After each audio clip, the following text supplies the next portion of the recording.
இப்போ ரீசெண்டாக வந்து பார்த்தீங்கன்னா, சும்மா யூடியூப்பில் வந்து ஷார்ட்ஸ் பார்த்துக்கிட்டு இருக்கும்போது ஒரு வீடியோ வந்துச்சு. என்னன்னு பார்த்தீங்கன்னா, நம்ம அஜித் குமார் இருக்கார் இல்லைங்களா? எல்லாருக்கும் தெரிஞ்சிருக்கும்னு நினைக்கிறேன். நானும் வீடியோ போட்டிருப்பேன். அவருடைய தம்பியை வந்து ஒரு இன்டர்வியூ கொடுத்துருக்காரு. என்னென்ன நடந்துச்சு அப்படின்னும்போது, நானும் சரி உள்ளே போயிட்டு ஃபுல் வீடியோ பார்ப்போமே அப்படின்னு சொல்லிட்டு ஃபுல் வீடியோ பார்க்குறேன்.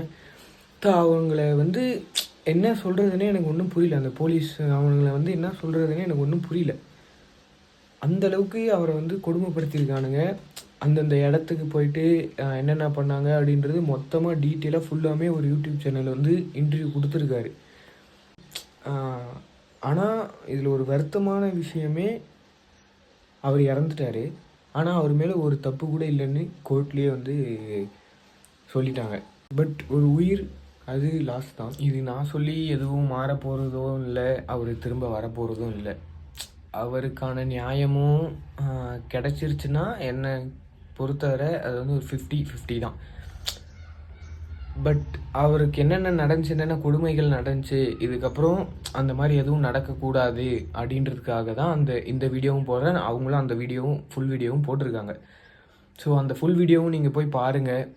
பார்த்துட்டு தயவு செஞ்சு இந்த மாதிரி எதுவும் நடக்காமல் பார்த்துக்கங்க.